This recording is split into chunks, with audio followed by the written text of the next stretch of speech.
Hi all, welcome to the Polco Minute, where you hear the latest best practices and news in local government and civic engagement. I'm Angelica Waddell with this week's headlines.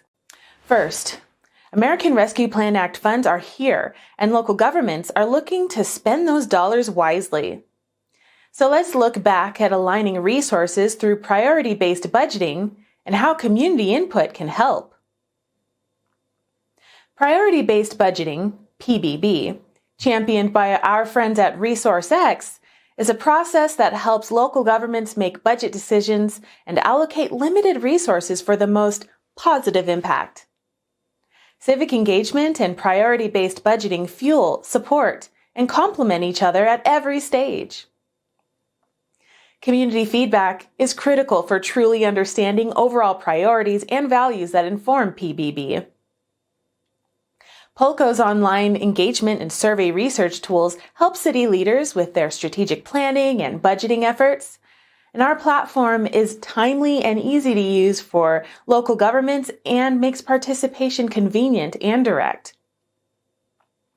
Understanding resident priorities for budgeting does not need to be difficult, overly expensive, or hard to administer. So as you prepare to leverage federal funds, think about what tools can help you correctly define community values and effectively inform your next municipal budget.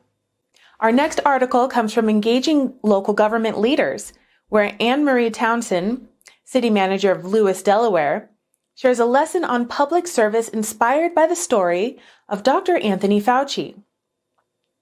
Local government leaders often face public scrutiny, criticisms, and anger.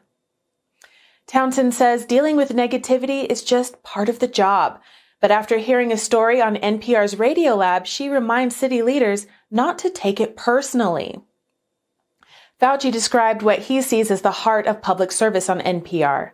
As it turns out, Fauci was a much despised figure by AIDS activists in the 1980s and early 90s, but in the face of all the hateful words directed at him, Fauci chose love.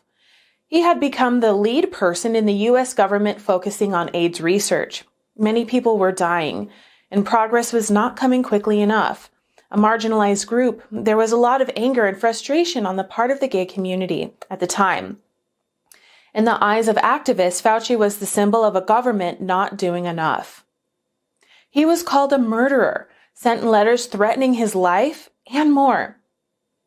But Townsend points out, Fauci was able to separate the personal attacks on him as a symbol of the federal government. He reached out and, to the best of his ability, built positive relationships with the very same people who'd called for his head. Fauci said, quote, "You care about people no matter who they are, and you keep an open mind to opinions. Once you become defensive and push back, you never hear what their message is." Inspired by this story, Townsend highlights the importance of active listening. She says to let constituents vent and to show them empathy. In this way, a public servant can change the world for the better. Thanks for watching the Polco Minute with me. My name is Angelica Waddell, Director of Communications at Polco National Research Center. Polco makes it easy for local governments to get accurate and reliable feedback from their communities. How are you keeping up with today's engagement issues and trends? Join a panel discussion with other local government leaders and us nationwide. Connect with me on LinkedIn or send us a note at polco.us/contact to let us know if you are in. See you next time.